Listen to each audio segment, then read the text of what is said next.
Guys අද අපි ලංකාවේ 10 කොළ වර්ග 3 ගැන කතා කරන්න යන්නේ. ගයිස් මේක තමයි 2009 ගහපු කොලේ.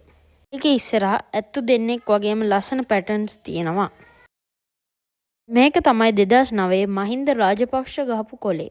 එයාගේ ප්‍රෙසිඩෙන්ෂල් කාලේ තමයි මේ කොලේ ගහලා තියෙන්නේ. මේ කොලේ ශ්‍රී ලංකාව සහ මහින්ද රාජපක්ෂගේ රූපයක් ගහත්.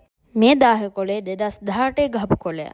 මේක ලංකාවේ 70th ඉන්ඩිපෙන්ඩන්ස් ඩේ එක සෙලිබ්‍රේට් කරන්න තමයි ගහලා තියෙන්නේ. තමයි 2006 ගහපු 10 කොලේ පිටිපස්සේ. ඒ වගේම මේක තමයි 2009 මහින්ද රාජපක්ෂ ගහපු 10 කොලේ.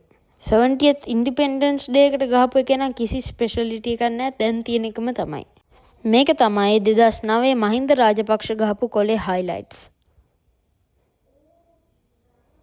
මේක නම් 2006 ගහපු කොලේ පිටිපස්සේ දළදා මාලිගාවේ රූපේ. මේක බෞද්ධ, මුස්ලිම්, තමිල්, ක්‍රිස්තියන් මිනිස්සුන්ගේ එකමුතුව ගැන කියන්න ගහපු කොලයක්. මේ කොලේ පන්සලක්, කෝවිලක්, චර්ච් එකක් වගේම මොස්ක් එකක් තියෙනවා.